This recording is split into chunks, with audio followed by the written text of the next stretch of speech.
Okay, so we want to see the sign, so y'all gotta. Here at Stateville Correctional Center. Don't raise them up high. Don't raise them up high. Hold this one second. Talk to her. What's going on, everybody? We had Stateville Correctional Institution meeting with the warden and the director. We want better conditions for our inmates. We want better policies to keep our brothers and sisters out of these prisons. We want to reform our criminal justice system. We want justice for all our people. And we also want to call this the home of Jason Van Dyke. This should be Jason Van Dyke's new home coming soon. They most definitely. What's up, Randy? How you doing? What's going on, Randy Riley, brothers? Brother Randy, tell the brothers what you do. I'm in so many ways in places. I don't even know if I have time to do all that. First and foremost, I'm an advocate for the ex-felon community. I've written a piece called Pathway to Citizenship, which will restore individual citizenship rights, free of the stigma of being heavily incarcerated. It will also provide opportunities for individuals to apply their trade without the hindrance of their background being considered. At what point, this is what we must decide in the legislature and in the judiciary, at what point has a person served their sentence? Is it after parole? Is it after when they're upon release? What is it? At this point, when you receive a sentence when you're incarcerated, you receive a life sentence, regardless of how much time you did. They're in front of you. That's right. So as y'all see, we're in Stateville Correctional Center. Look at that wall. Y'all see that? That's probably this is the oldest prison right now since Joliet closed in the state. This is the oldest prison in the state. You know, I was in Joliet looking at the same wall. Okay. So first, I want to thank. I'm running. No, you've been running 5, 4, 3, 2. You need a test. All right, testing. You're good. All right, so we are happy to be here at Stateville Prison under the conditions of people being locked up. Our goal is to make sure that we come here to fight for better conditions for the prisoners so that when they return to the city of Chicago, they're reformed and they're ready to go to work. We don't believe that people should always have a life sentence, or should anyone have a life sentence when they are released from prison. And so our goal is to make sure that we have a relationship with the prisons, not just Stateville where we're at today, but this kicks off an opportunity for us to build a foundation so that we can help people that's locked up. We know that many people in here have family members that feel the pain of their loved ones because of sometimes they talk about the conditions. And so we want to make sure that you understand from the director Harding and the warden Nicholson that we're going to build a partnership with the prison systems to do everything that we can to bring more money to make sure that when people return to our communities that they're ready to reintegrate in the communities. And before that, we have State Rep Lamont Robinson. Glad to be here today. Again, we want to make sure that we're supporting folks across the state of Illinois to make sure that we're investing in our community so folks do not be able to get into the system. But if they are in the system, we need to make sure that we support them. We're supporting them in education, we're supporting them in the trades, and we're supporting them in the event that they, again, do get into the crosshairs of the system, that when they get out, that there's support for them. And so we're here today to make sure that we understand what the issues are for the folks that are inside, but then also from the warden and the folks that are working in this system to make sure that we're doing right by the folks that are in the system. So thank you very, very much. And so I think the director will introduce the warden, Director Harding. He's going to speak to the people too, right? Absolutely. Good morning, everyone. First of all, thank you to Representative Ford, and the families for being here. We invite partnership, and we're thankful that partnership exists so that we can all work to invest in the proper resolution of returning our offenders to useful citizenship. And so the department has been engaged and will continue to be engaged at a level that allows us to focus on offender-centered rehabilitation, proper resource alignment, and cultural transformation to help address what happens inside the prison so that we can work collectively together to what's going to work and what we can all do to make sure that that transition is successful. All right. And I'd just like to take time out. I'm Warden Walter Nicholson. I'd like to take time out just to thank everybody here. I see we got some young ones out here also. So I just want to take time out to thank everybody for coming out. We don't have the best conditions out here today. But I just want you guys to know that your issues is my issues also. And hopefully we can get everything addressed, okay? So let's go right to someone that Randy Ryder. I mean, he's done some. You did some time. All right, well then you should talk. Listen, my concern is really one of the things that individuals have an opportunity to better themselves. Absolutely. A prison sentence should not be a life sentence. That's right. At some point, most of these prisoners are going to return home. To what? They need resources. I just helped a brother a few days ago who was released from 31 years in prison for a crime he didn't commit. But they released him with no resources. None. If it had not been for a group of us who banded together to get that brother assistance, we might have another recidivist. You understand what I'm saying? What drives recidivism is poverty. It is not the individual moral compass. It is poverty and lack of resources, lack of opportunity. At some point, we must all say that if we truly believe, as we go to church every Sunday talking about redemption, well, at what point do we, are the concerned citizens going to be redeemed from the punishment that they were meted out? We don't need more punishment. We need more assistance. Yes. Basic necessities such as housing, clothing, and food are not privileges. Those are rights. Right. Yes. And we need to talk about that, and the African American community and legislators need to be out front. The Democratic Party, we must hold them accountable for the fact that we support them 97% every election cycle, but they've not done anything legislatively for the African American community since affirmative action, which benefited primarily white females. Did not do anything for the plight of the African Americans in the United States. I have written a pathway to citizenship, and I'm asking that you support this pathway to citizenship. I've got a 4-step process by which you can get your record forever sealed.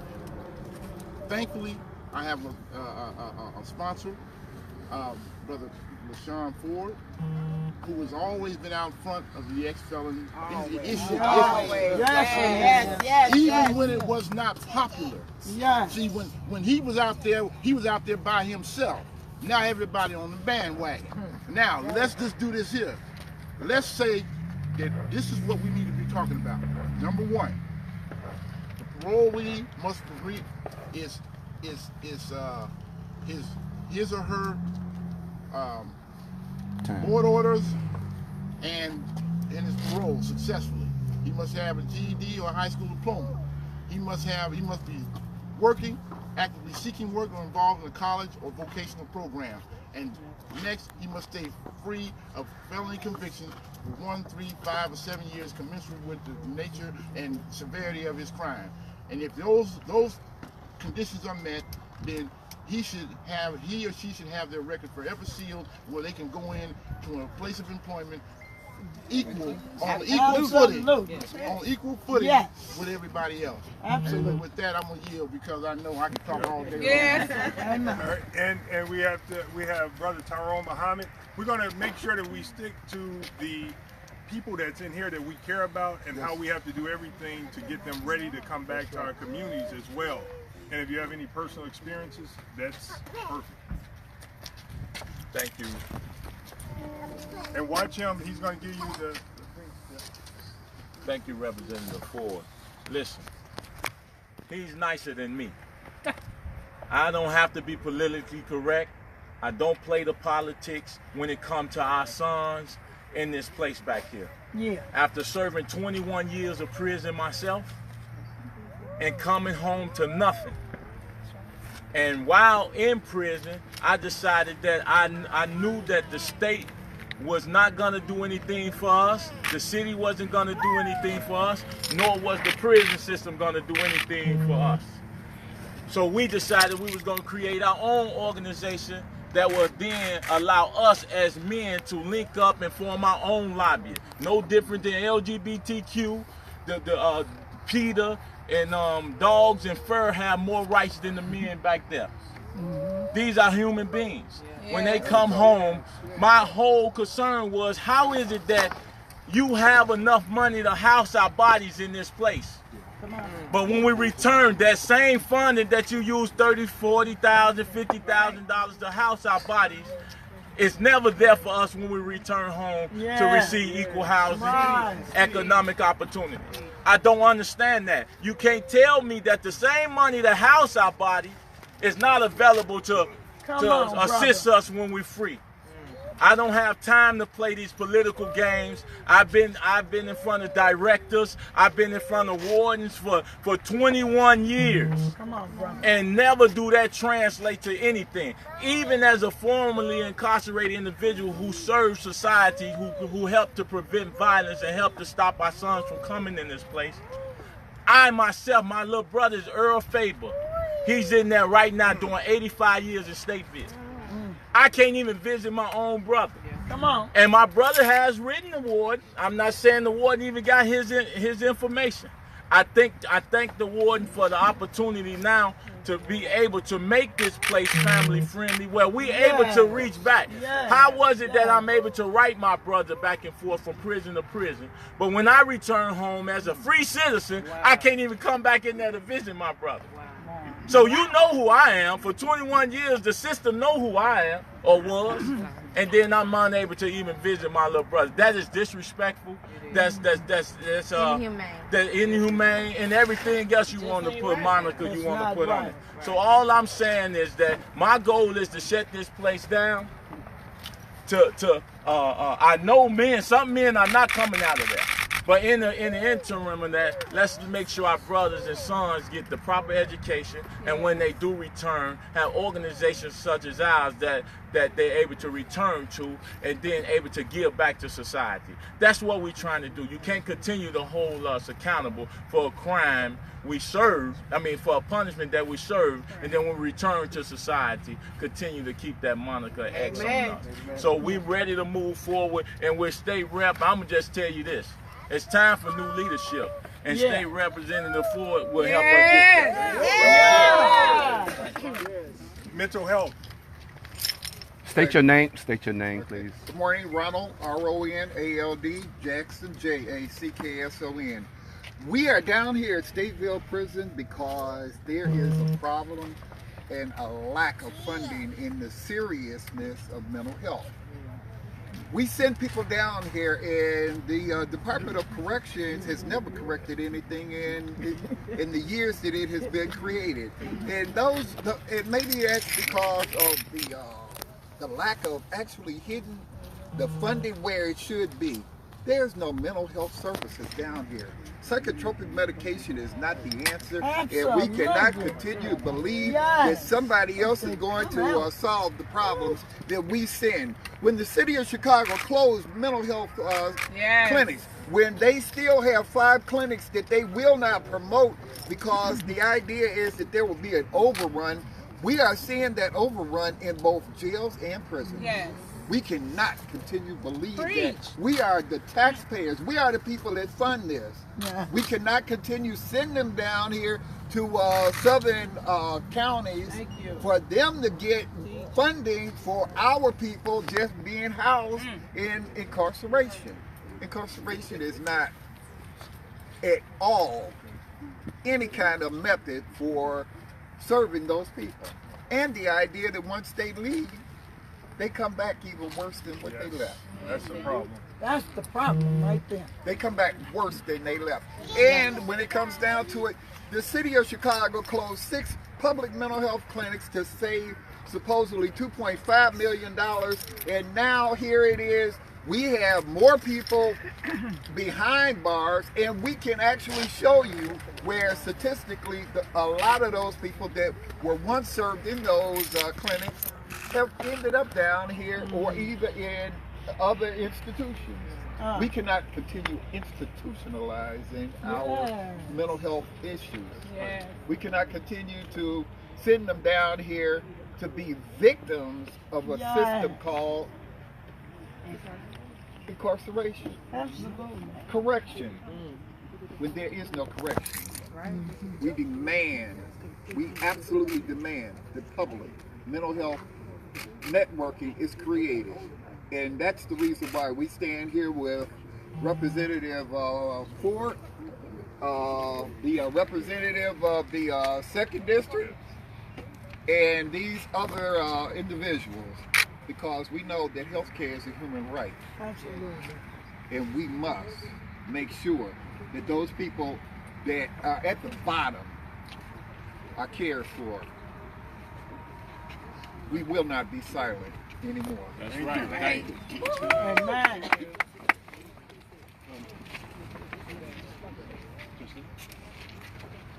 Say your name and spell it, please.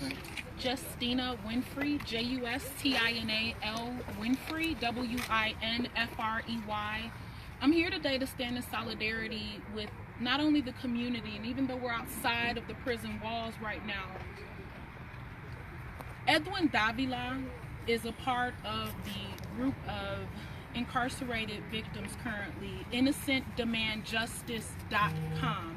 And I'm here representing that committee in order to bring justice to not only the folks who are currently behind bars, but to those who are also wrongfully incarcerated, who have long sentences currently and they didn't commit those murders. So not only are we addressing the issues of people who are currently incarcerated, our brothers and sisters, our cousins, our family members who we love and care about, that we can't connect with, but we're addressing the inhumane conditions that they deal with right now. And as the sister stated that there was a young man who's not being given a hearing aid.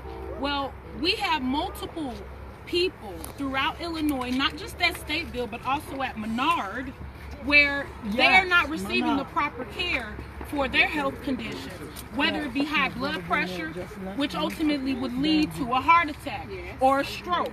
Well, they're not being treated for basic conditions like that, okay? And ultimately, long term, their health is being impacted. And these guys are not that old. These guys are in their 30s, early 40s, but they've been incarcerated for murders that they didn't commit. So now as we address the brothers who are currently in Stateville, these conditions have to be corrected. Our tax dollars provide the salaries for everyone who works in there. Let's be clear. Cook County Jail should not treat the inmates the way that it ultimately treats the inmates, because those are our people. And that's our money, okay? We have to demand better conditions. Next time, the next location, we need Cook County Jail.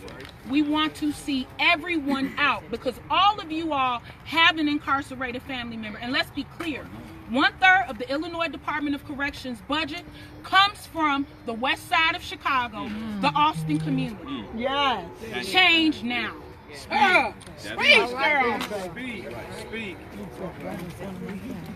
State your name and phone and spell it for me, please. Hello, my name is Anthony Driver. It's ANTHONYDRIVER.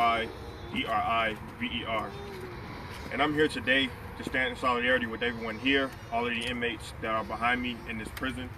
But one thing I would like to shed a light on is that this behind me is a prison. Our neighborhoods are also prisons. Yes. Our school system is also a prison. Yeah. From birth, as a 25-year-old, I know more people in here than who have went to college. Oh, wow.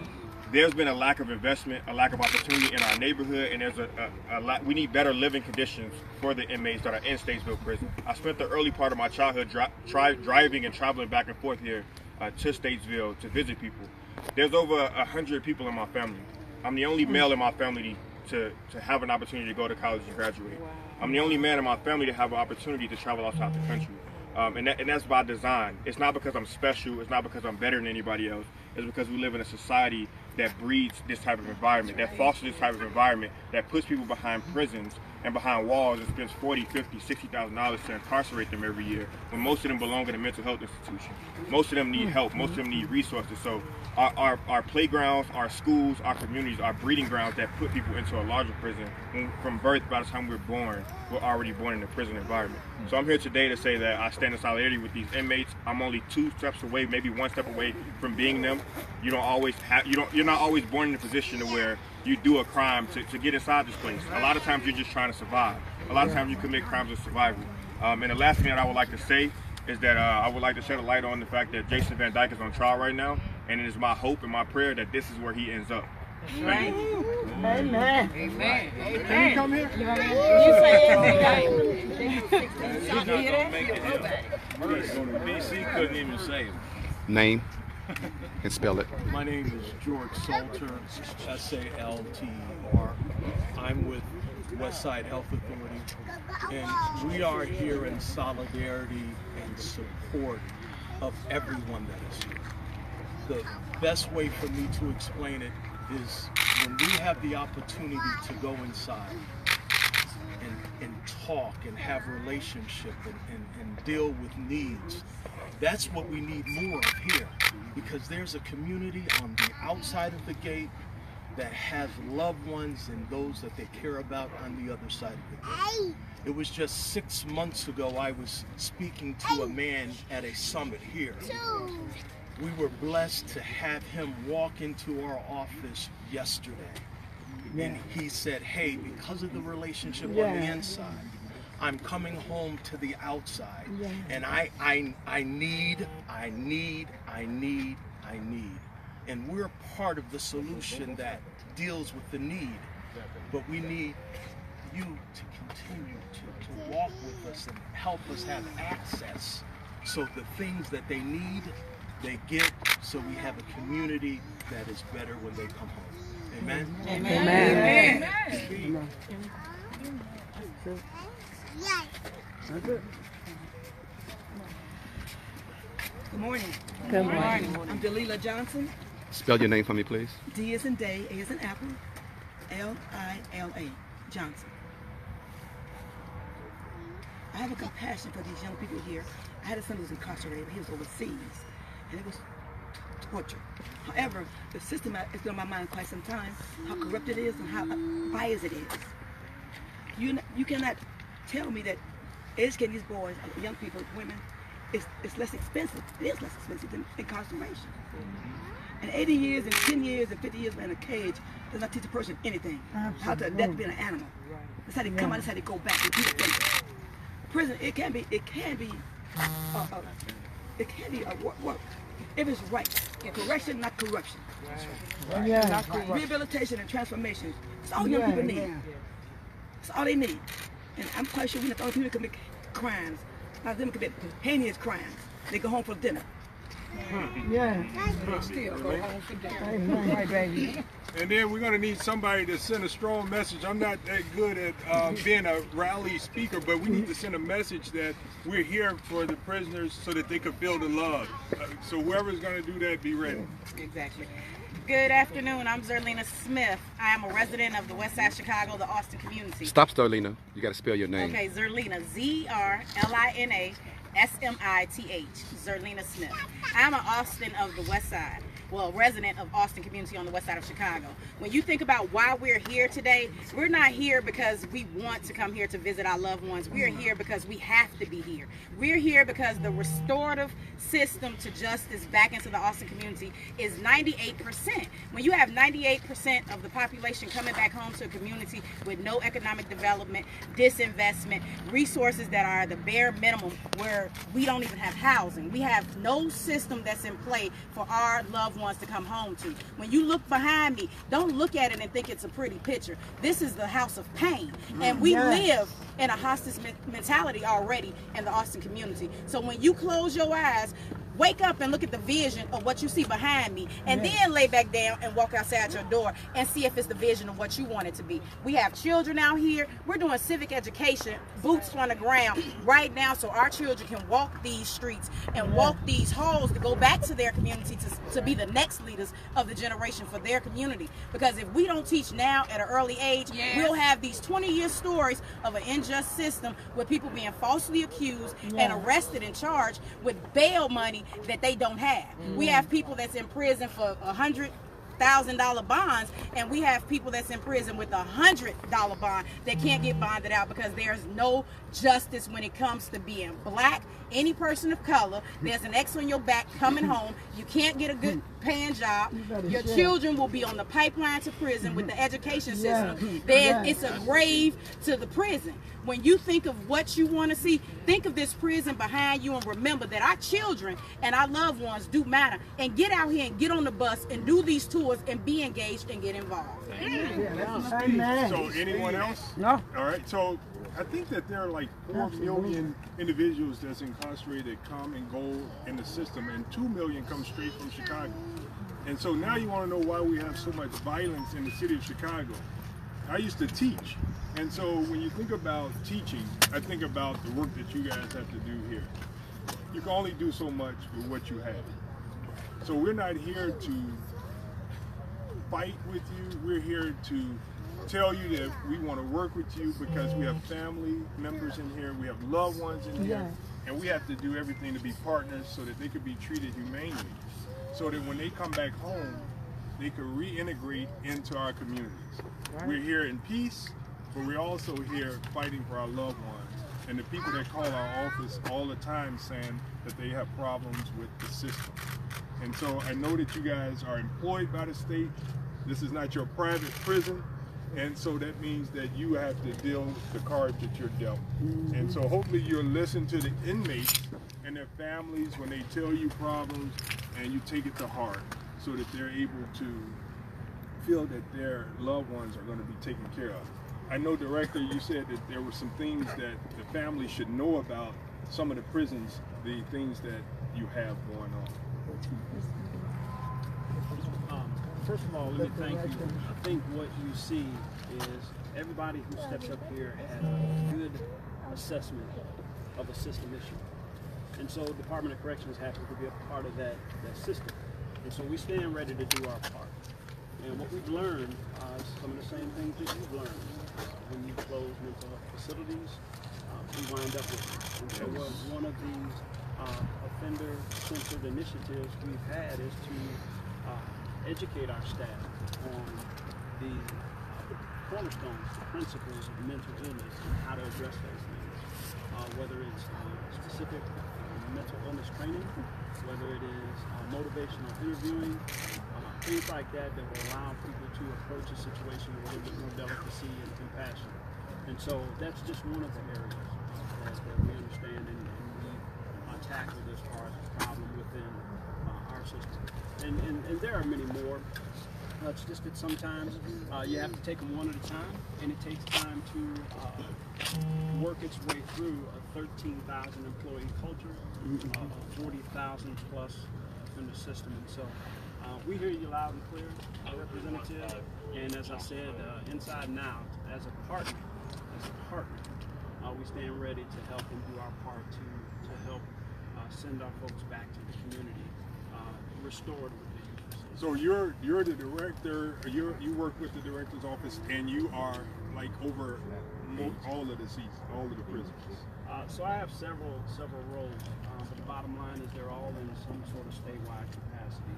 And so part of that is standing with, working with organizations in the community to identify and hear what some of those issues are, bring them back to the agency, and let us figure out, partner, work on, research how best to address those issues. And you're the warden of this prison, all right? And if you, any more closing remarks from you?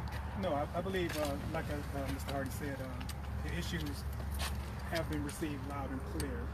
So I know a couple of you guys have expressed some personal issues to me, So I'm gonna make sure I get the names and different things about what's going on with you, and I try to legally address some of those issues. Fair? Warden and Fair, we got Director. questions. Thank you. Yeah. When the prisoners are being released, is there any kind of exit interview that you give them resources and explain to them their rights upon release? Actually, we don't wait until the offenders are getting ready to go home. We start that process when they get here. We assess them properly for their needs. We classify them according to those needs, and we try to program according to those needs. About 6 months prior to release, we start working on contact, resource intervention, things that might help them successfully transition. We do that again from 6 months to 90 days to 30 days prior. Some of the problems I think you've already identified is a lack of community resources at some points, but we do make every effort we can to try to connect the resources before they leave, so that when they get home there's a smooth transition. We are not under any illusion that that doesn't always work, but we try to match based on what they need. Are they being told that they have the right to vote upon release in the state of Illinois? Well, that's a statute, and I know that if a question comes to us, we know the answer. As far as the statement made, don't forget you have the right to vote.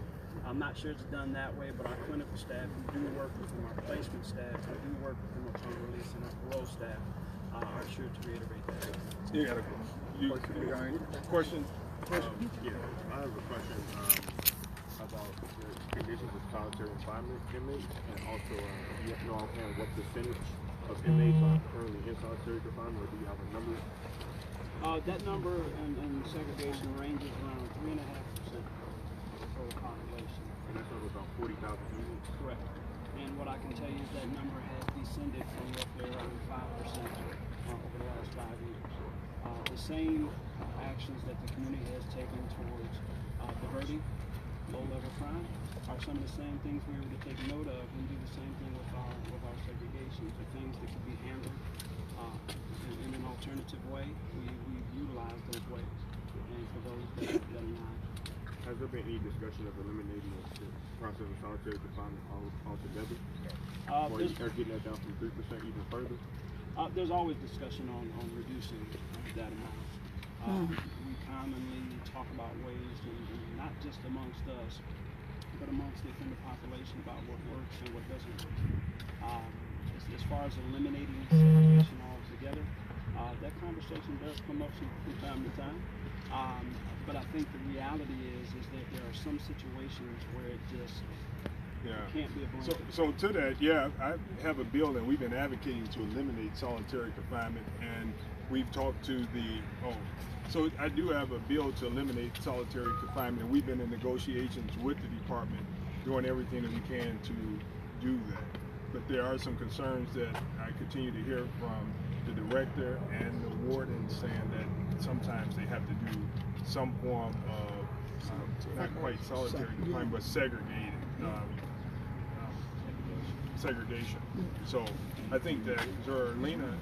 I just have a quick question. As a case manager that deals with returning citizens, what real connection do you have to the organizations that do the work with the inmates once they come home? Because most of the inmates come home with really no stability, and when most of the families that they come home to have Section 8, and we know that no one who lives on subsidized housing can bring them into their house, what real plan, like State Rep says he's working on a bill, what real plan do they have when they look at the stats and the statistics as to what do they need and where they're returning to? Shelters? Are we looking into using some of that prison money to develop a temporary housing location that can trade them and wrap around services? What are we really looking at when we talk about the individual needs, the assessment? How deep does that go? As I say, as a case manager for 99% of this population at the Nonviolence Institute, resources are at a bare bone. There's no skin, no blood, no nothing. It's bone. So when you look at that, what does that look like? The first thing it looks like is complex. What that means is it's going to take more than the Department of Corrections placement resource groups to kind of sit down and talk about what that might look like. So what it looks like is we all need to sit down at the table, because it's a complex issue that deserves more than just a one angle answer. And so while I don't want to sound evasive, I do want to sound like I said before, that we are ready to sit down and talk about those issues because it's a community entity, or maybe a contractual entity or a state-sponsored entity. But either solution has to be vetted with all the stakeholders so we can see what the best possible outcome is. Of course, I got one. The lady right That's here. all. I've got a couple of questions as far as segregation. They have, what's the maximum amount of time that they can be held in segregation? And then also, in some of the prisons, Menard, Pontiac, they stopped using the word segregation and now they have administrative detention, which is basically the same thing. That's the first question. Second question is, as far as education, are they putting in process any educational courses outside of GED? Come on. Because if they come in without a GED, they're mandated to get a GED. But if you come in with a high school diploma or a GED, are they offering, like they used to do, college courses or certifications or anything, so they could be reformed, viable citizens, contributing citizens when they come back out? Because if they're sitting in the cell for 23 hours and they only go out for yard and to child and to this, what is the point in them being here and you releasing them back into the society with no visible means of support, no skills, anything? So you have two questions, so let me be careful to separate it. One is regarding segregation and the different types. There are right, and so there are various types depending on the nature of the situation and the extent of that duration associated with the type. And so depending on whether that's an issue of operational concern or one that is protective in nature, it really goes to the length of that. It's kind of difficult to just say it's X amount of time. So, with regards to education, I think we all know that there's a strong correlation with the level of education as it relates to recidivism. And yeah, we would love to have everyone participating in some sort of educational or vocational program. But the reality is, we can't do that. We don't have the funding. And so what we have done is we have stepped outside of the business. They got all that money. They get it. And other vocational systems, including apprenticeships and labor, that has allowed some gentlemen, some women to get apprenticeships in useful trades that can sustain themselves and live. Other gentlemen want to get education that could be beyond high school. There's many things that we can do for this. We can't do everything. Partnerships, and we have to find So director, with your purview and authority, there's four things I understand from being incarcerated that's very important. Commissary, visitation, phones, and all the, and that's the three right there. And mail.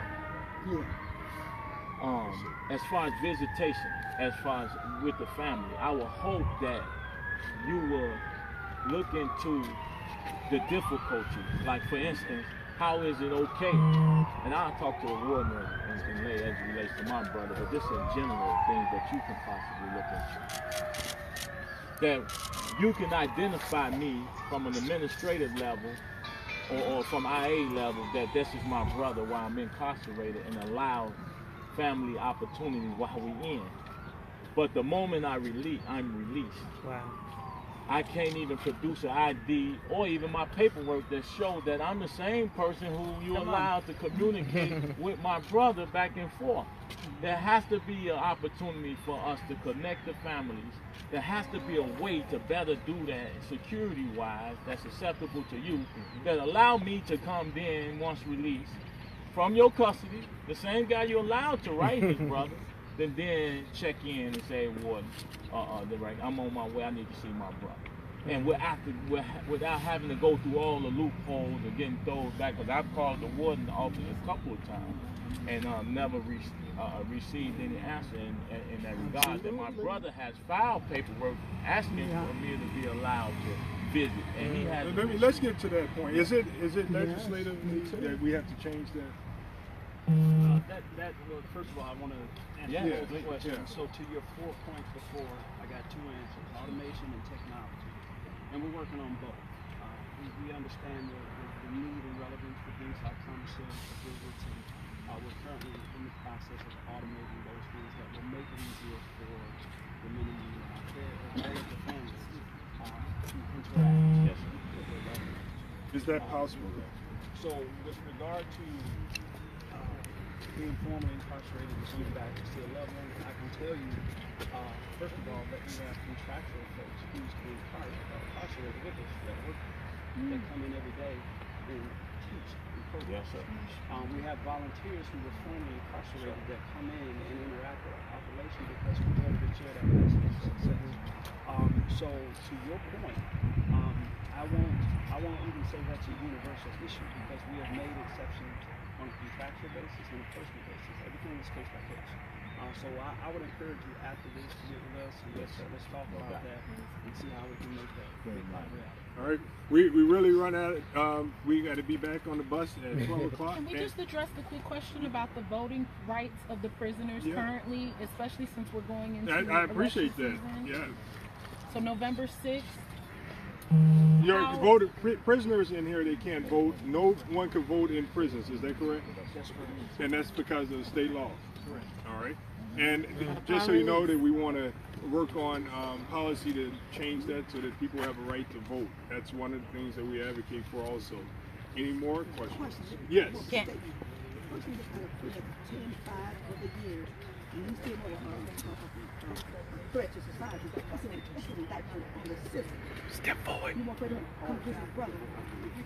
Once he comes out of prison after so many years, he's done his time, he comes home, he still got a stigma over his head. He can't move, he can't get a job, he can't get an ID, he can't get a license. That's an indictment against the system. And then the system needs to be incarcerated. You can't come to his own brother because he's been in prison for his time. Then you all rehabilitate him? What about the voting rights once they return home? Well, so we want to make sure that it's clear that there are some things that they could do and they can't do, but I think what they can guarantee is to make sure that they're going to treat people in this prison humanely. And so I have to do my job. Everyone out here have to do their job. Rob, Lamont, we have to do our job to make sure that we provide the funding to put education back in these systems. Yes. This prison, when I think about it and I hear everything people saying, it just reminds me of the Chicago public school system. Yes, it right. does. And it's like, yes, it does. so the teachers are in a predicament and you guys are in a predicament. So if we do better by our system, then people would do better. So thank you, Director, and thank you, Warden. And so anybody going to say something special for the, yes, fair. Well, we're here on the streets that prisons make tons of money, right? Come to the front. I don't want to do that. All right. We hear on the streets that prisons make tons of money. It is a business, but where's that money going? Are we reinvesting to get toilet paper? Basic needs, we talk about toilet paper, water, just napkins to dry your hands, those kinds of things. You don't have to answer that. You just have to contemplate. There we go. Yeah. Are you ready to do it? All right. Thank you. Brother Reeven, come on up. Brother Reeven don't want to talk. Come on, Brother Reeven. Come on, Brother Reeven. Change. We in the community feel that the way you stop violence is give a man a job or a business. So we're going to stop violence with a job and a business. And all I got to say is we just got to boycott the prison. Just don't go. Just don't Just go. don't go. All right. Just don't go. Just don't go. Just don't go. Tell everybody to stand right here. All right, let everybody I get one big photo. Oh, anybody want to hold signs? I have 3 signs.